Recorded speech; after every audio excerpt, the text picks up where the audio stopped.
صباح الفل، عاملين ايه الاخبار؟ النهارده هعمل ريفيو على حاجه كنت شاريها من بره.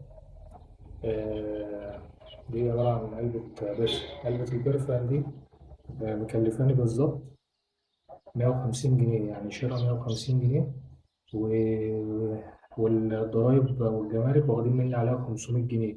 يعني الحكومه واخده مني 500 جنيه على حاجه شاريها ب 150 جنيه الحكومه. المهم يعني ما علينا، نعمل لكم ريفيو على البرفان اللي انا جبته من بره ده.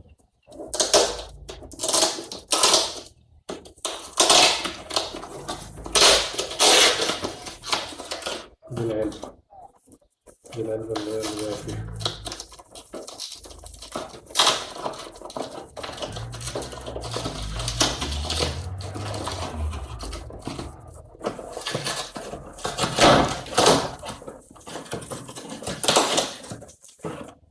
أهي، هي دي. ما شاء الله، حاجة محترمة أوي وحاجة نضيفة أوي يعني. وجاية معاها الفاتورة بتاعتها أهي.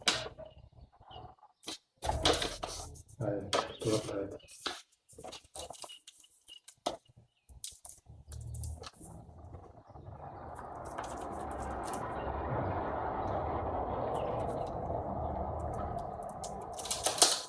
نفتحها بقى، نعمل عليها إيه؟ ريفيو. طبعا أنا اللي خلاني فكرت إن أنا أجيب حاجة زي دي من بره، إن حاجة زي دي أصلا لو أنا فكرت أجيبها من مصر تمنها مش هيقل مثلا عن 1200 جنيه، 1400 جنيه، 1500 جنيه. وهتبقى حاجة برضو إيه، مش أوريجينال وحاجة ضرب. لأن أغلب السوق المصري دلوقتي كله حاجات ضرب، حاجات أونطة، كله عايز يكسب. بص بص، أنا بمجرد ما فتحت العلبة الريحة إيه؟ فاحت. الريحة هبت.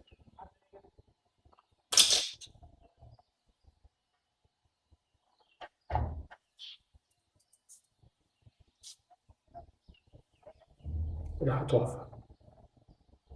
تحفة.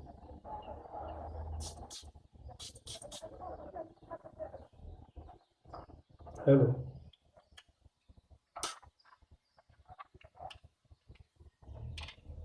حاجة أوريجينال يعني.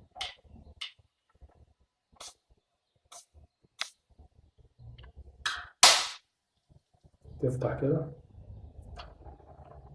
تفتح كده وترش. عايز تشيل دي خالص تشيلها عادي، ترش بقى.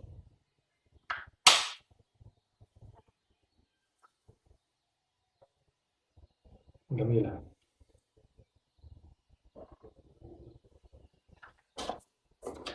حاجة محترمة يعني. طب أسيب لكم الرابط بتاعها عشان اللي حابب يشتريها.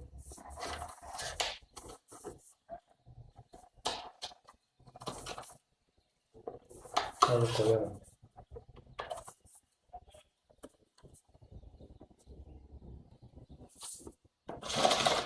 وشكرا جزيلا، شكرا.